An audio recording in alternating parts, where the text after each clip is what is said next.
मेरे प्यारे साथियों, हम भारतीयों को तो सेल्फी का और वीडियो बनाने का इतना बुखार सवार हुआ है। हर किसी को यूट्यूबर, इन्फ्लुएंसर या इंस्टाग्राम आर्टिस्ट बनना है।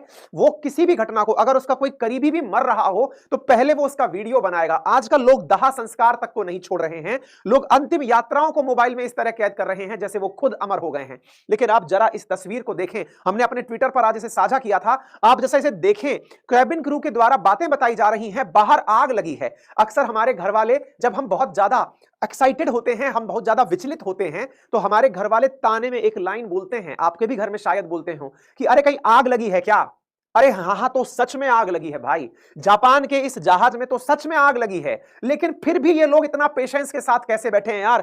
कैबिन क्रू कुछ बोल रही है, माइक खराब हो चुका है, एक भी पैसेंजर खड़ा होकर के बाहर नहीं निकल रहा है। हमारे देश में फ्लाइट जैसे ही लैंड होती है, सबसे पहला काम होता है, वो कितना ही चिल्ला रही हो, सभी यात्री अपनी सीट पर बैठे रहें, जब तक कहा ना जाए सीट से ना उठें। लोग तो यूं कमर सीधी करने के लिए ही सही अपनी सीट से खड़े हो जाएंगे। अरे जाओ, तुम्हारी कौन सुनेगा। इस टाइप से हमारे देश के अंदर यात्रियों का बर्ताव होता है। लर्निंग लेसन है। इन्हें किसने सिखाया? कानून सख्त है क्या? आपको बताएंगे कानून नहीं, इनके संस्कार बहुत सख्त हैं। उन संस्कारों की आज हम चर्चा करेंगे। ये लोग देखिए, विपरीत परिस्थितियां हैं, लेकिन कैबिन क्रू को बहुत पेशेंस के साथ सुन रहे हैं। इनको पता है कि अगर 1.5 मिनट से ऊपर निकल गया तो इनकी जान चली जाएगी, इनकी केवल हड्डियां और राख बचेंगी। लेकिन यहां कोई भी व्यक्ति उठने तक की हिम्मत नहीं कर रहा है। ठीक है, तसल्ली से बैठा है। कैबिन क्रू है ना, यह विश्वास दिखाता है कि एक दिन ये सब सुरक्षित होकर बाहर निकलेंगे। यह दर्शाता है कि इन्होंने अपने बारे में कुछ बड़ा ही प्लान किया हुआ है। आपके मन में जिज्ञासा बनने लगेगी कि कैबिन क्रू क्या ऐसी परिस्थितियों से निपटने के लिए बताता है? अजी, हमारी फ्लाइट्स में भी बताता है।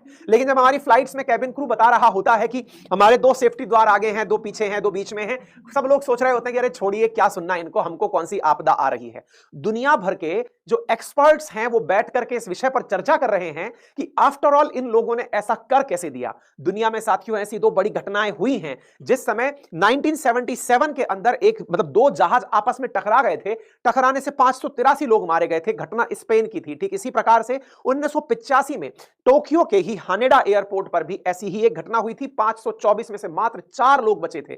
लेकिन लोगों का कहना है कि जापानियों ने कमाल कर दिखाया है। जहाज में लगे हुए इमरजेंसी एग्जिट्स में से जहां एक गेट नहीं खुल पा रहा था, बाकी 3 गेटों का उपयोग करके सुरक्षित बाहर निकल के अंतरराष्ट्रीय उड़ान के जो मानदंड हैं कि 90 सेकंड में किसी भी आपातकालीन सिचुएशन में जहाज से बाहर निकलना होगा, जापान एयरलाइंस ने वो करके दिखा दिया है। साथियों, कहा जाता है कि अगर कोई भी अंतरराष्ट्रीय एजेंसी एयरक्राफ्ट है तो उसके अंदर ये प्रैक्टिस कराई जाती है कि अगर कोई आपातकालीन सिचुएशन बने तो एयरलाइंस क्या 90 सेकंड के अंदर पूरा विमान खाली करा सकती है। जापान एयरलाइंस ने दुनिया के सामने यह प्रूव करके दिखा दिया है कि वो इस कैडर की है कि वो किसी भी परिस्थिति से निपट सकती है।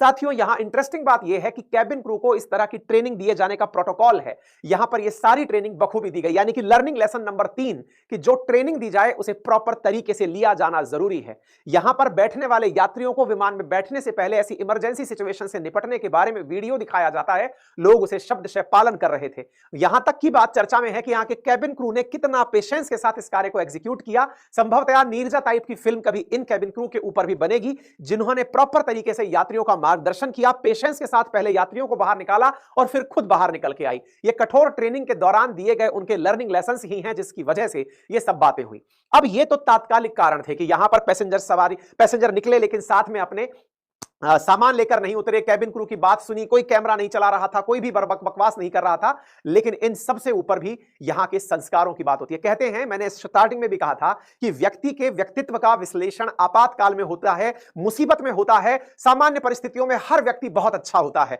अगर आपको किसी दोस्त की मित्रता का परीक्षण करना हो कि वो कैसा है, सामान्य दिनों में वो बहुत अच्छा हो सकता है, लेकिन जब आप पर मुसीबत आई हो तो कहते हैं ना, असली दोस्त का परीक्षण मुसीबत में होता है। इसी प्रकार इंसान के व्यक्तित्व का परीक्षण भी होता है, और व्यक्तित्व बनाती है हमारी संस्कृति, हमारा समाज। हमारे समाज के अंदर बहुत बड़े बड़े फिलोसोफर्स हुए हैं जिनकी बातों को कहते सुनते हम बड़े हुए हैं। जैसे हमारे देश के अंदर सत्यमेव जयते की कहानी है।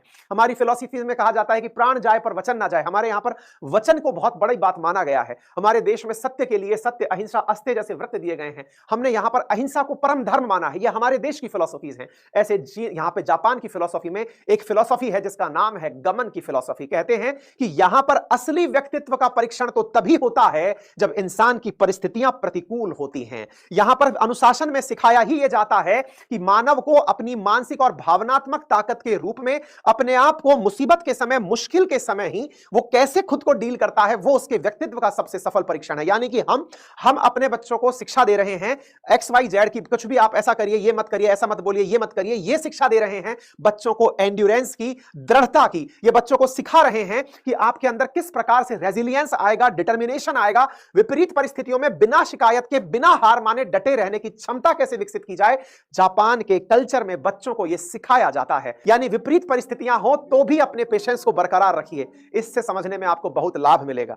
एक सीढ़ी खाली है, लेकिन अनुशासन के लिए एक रेलवे स्टेशन से बाहर निकलती हुई सवारियां प्रमाण हैं कि वे एक लाइन में दूसरी सीढ़ी का बिना प्रयोग किए चले जा रहे हैं। संभवतः आप में से कुछ लोग इन्हें भेड़ बकरी कह सकते हैं, लेकिन मेरे प्यारे साथियों, यह सीढ़ी किसी और व्यक्ति के जल्दी आने के लिए खाली छोड़ी गई है। जब विदेश यात्राओं पर मैं गया तो मैंने वहां जाकर देखा कि वहां पर नियमित रूप से एक लेन को भीड़ बिल्कुल सड़क जाम में फंसी है, लेकिन एक लेन केवल इसलिए खाली है कि इमरजेंसी में कोई एम्बुलेंस या कोई इमरजेंसी सर्विस वहां से गाड़ी लेकर निकल सकती है, इसलिए उस लेन पर कोई गाड़ी नहीं चला रहा है। अद्भुत होता है, दुनिया में इस अनुशासन को देख करके ऐसा लगता है कि एक दिन भारत भी इस तरह आगे बढ़ेगा। यहां पर एक तस्वीर देखकर अंदाजा लगा सकते हैं, ये जो माचिस के डब्बे से लगे हुए दिखाई दे रहे हैं, ये किसी पार्किंग में खड़ी हुई गाड़ियां हैं। हमारे देश में पार्किंग देखनी हो तो हालात ऐसे हैं कि हमें कोई सिखा ही नहीं रहा है, इसलिए स्कूली शिक्षा का बहुत ही खूबसूरत होना अनिवार्य है, शिक्षा का होना अनिवार्य है, और स्कूली शिक्षा में तो उसके चार चांद लगने बहुत जरूरी हैं। आप तस्वीरों से समझ सकते हैं। एक और इंटरेस्टिंग चीज सुनने को मिली, और पता है वो क्या है? जापानीज पेरेंट्स जो हैं वो अपने बच्चों को डांटते नहीं हैं। जब ये कंटेंट आपके लिए हम तैयार कर रहे थे, ये लेसन मुझे अपने आप के लिए भी मिला, जो मैं आपके माध्यम से खुद को भी सिखा रहा हूं। मुझे पहली बार कंसेप्ट पता चला कि जापानी लोग अपने बच्चों की परवरिश कैसे करते हैं। जानकर आश्चर्य हुआ कि अपने बच्चों को कभी भी पब्लिक में, लोगों के सामने पनिशमेंट नहीं देते। सामान्यतया अगर हमारे बच्चे किसी के सामने कुछ गलत कर देते हैं, बचपन में हमने भी कभी गलत किया है, तो हमारे पेरेंट्स हमें सबके सामने डांट देते हैं। है कि पब्लिक में नहीं डांटा जाता तो फिर क्या हुआ, फिर तो ये बिगड़ जाएंगे? नहीं, उन्हें प्राइवेट तरीके से, उन्हें अकेले में ले जाकर, उन्हें अकेले में समझाया जाता है, उन्हें डांट लगाई जाती है। पेरेंटिंग के सख्त नियम हैं कि यहां पर किसी भी बच्चे को पब्लिक में नहीं डांटा जाएगा, उससे बच्चे का सेल्फ एस्टीम लो हो जाएगा, बच्चा खुद की मदद कभी नहीं कर पाएगा। आप में से कई लोग इसे लाइट अंदाज में भी ले सकते हैं, आज इससे क्या फर्क पड़ेगा? फर्क कितना पड़ता है, आजकल छोटे छोटे बच्चों में भी खुद का सम्मान, आत्मसम्मान, ईगो होने लगा है, और उनका आत्मसम्मान कॉम्प्रोमाइज होता है तो वे कुंठा के भाव में रहने लगते हैं, हमें सबके सामने क्यों डांट दिया। उन्हें लगता है कि उनकी इज्जत भी अपनी इज्जत है। और सच मायने में जापानी कल्चर यह सिखाता है कि यहां के लोगों को इस प्रकार के संस्कार दिए गए हैं कि बच्चों को पब्लिकली नहीं डांटा जाएगा। अक्सर मैं अपने सेशन के अंत में एक लाइन बोलता हूं, बड़ों का सम्मान करें, छोटों को प्यार दें, अपना व्यक्तित्व इस प्रकार से विकसित करें कि महिलाएं सुरक्षित और सम्मानित महसूस करें। तो भैया, यदि ये बचपन से ही उसके जहन में डाल दी गई हैं तो निश्चित ही वो दिन एक दिन आ जाएगा। एक और इंटरेस्टिंग बात पता चली, बातें तो बहुत सारी थी इनके बारे में, एक और इंटरेस्टिंग बात पता चली, जापानी लोग अपने बच्चों को टीवी नहीं दिखाते। आप में से भी अगर कोई ऐसा पेरेंट्स है जो अपने बच्चों को केवल इसलिए टीवी दिखाता है कि इसका ध्यान बढ़ जाएगा, जापानियों का कारण सुनिएगा, ये बच्चों को टीवी नहीं दिखाते। और क्यों नहीं दिखाते? इनके मानना है कि टीवी के अंदर 20,000 वोल्ट्स का वोल्टेज जनरेट होता है, जो कि दिमाग के इंटीरियर लोब ऑफ ब्रेन को प्रभावित करता है, जिसकी वजह से बच्चों की सोचने समझने की क्षमता खत्म हो जाती है। इसलिए ये लोग बच्चों को टीवी नहीं दिखाते। यहां पर एक बड़ा कंसेप्ट प्रचलित है जिसमें ये बच्चों के लिए कहा करते हैं कि टीवी ऑन आइडिया का मतलब turn off the TV, turn on the idea, यानी कि टीवी बंद करिए, आइडिया को दिमाग में जन्म दीजिए। क्योंकि इनका मानना है कि टीवी से निकली हुई रेडिएशंस दिमाग के उस पटल पर पहुंचती हैं जहां से सोचने समझने की क्षमताएं खत्म होती हैं। उम्मीद है अभी सभी साथियों को ये जानकारियां जानकर जापान के बारे में और जानने की जिज्ञासा हुई हो। ऐसी और जानकारियां हम आने वाले समय में अपने इस चैनल पर लेकर आते रहेंगे। अगर आपको यह जानकारी पसंद आई हो तो आपसे गुजारिश है, इतनी देर तक आपने सुन लिया है तो आपसे गुजारिश है कि वीडियो के राइट हैंड कॉर्नर में सब्सक्राइब का बटन दिया हुआ है, उसे क्लिक कर दीजिए। क्योंकि हमारे लिसनर्स में ऑलमोस्ट 60% लिसनर्स ने हमें सब्सक्राइब नहीं किया हुआ है। चैनल को सब्सक्राइब कर दीजिए सो दैट भविष्य में जब भी कोई आपके पास वीडियो आए, आपके पास इंफॉर्मेशन स्वतः ही पहुंच जाए।